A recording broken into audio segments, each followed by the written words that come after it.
dictators in Iran and Syria butcher their people and threaten regional security, Russia and China prevent a response, and everyone asks, where does America stand?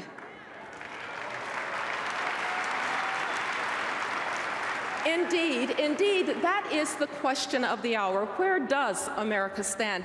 You see, when friends or foes alike don't know the answer to that question unambiguously and clearly, the world is likely to be a more dangerous and chaotic place.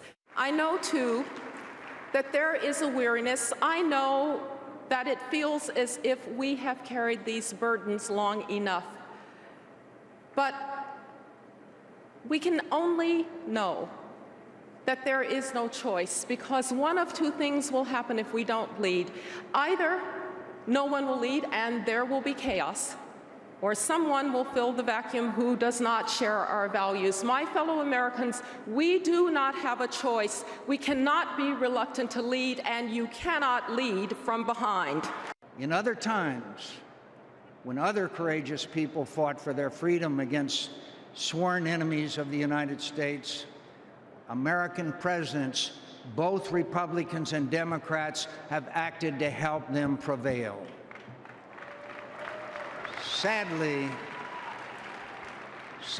for the lonely voices of dissent in Syria and Iran and elsewhere in the world who feel forgotten in their darkness, and sadly for us as well, our president is not being true to our values.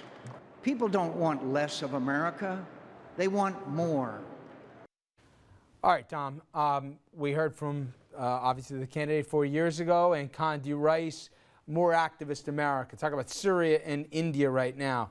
I don't know about you, I haven't seen too many polls where the publics want people to get in there. Am I missing something? No, you're not missing anything. Americans want American soldiers to come home with the sentiment that America has spent too much money, billions, in wars that, frankly, many people don't know still, what they're all about. But I would say this, if I was Mr. Romney, I would take Condoleezza Rice on the road. She was not negative. She didn't come across as partisan. She was not about tearing.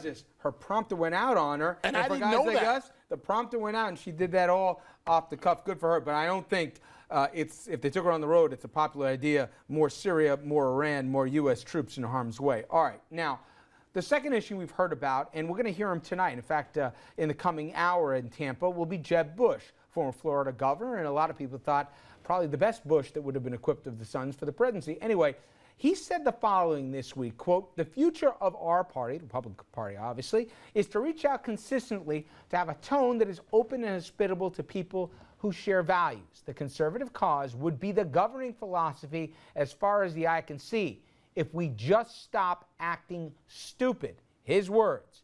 Now, the folks at ABC sat down and spoke to him about that very comment. What have Republicans been doing that's stupid? Sending a signal as it relates to issues like immigration that it's only about border control rather than about how we create a climate of economic growth. It's a gateway issue for an emerging voting population in our country, Hispanic voters, Asian voters. The country is becoming increasingly diverse. My message was really about the long haul. Demographics are destiny, and if you just ignore it, you do it at your peril. My granddaughter, her mom is Canadian of Iraqi origin. So when she goes through the census tract, thing, 20 years from now, she'll be a Texan, Mexican, Canadian, Iraqi, American. And so in that box, it'll probably be not applicable.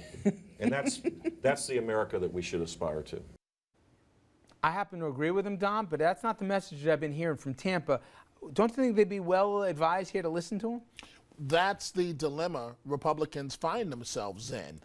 Governor Bush, Jeb Bush, is correct in terms of you're not going to connect with those critical Latinos. The most growing demographic in this country. With the most growing demographic with this tough on immigration stance. It may win you some votes in Arizona, which is already the base, but it's not going to broaden the message for America. All right, we're going to see what happens tonight on that issue, as we expect Romney probably will touch on immigration as well. We'll be right back, everybody, and we'll get Republican perspectives from Tampa as well. Stay with us. We'll be right back.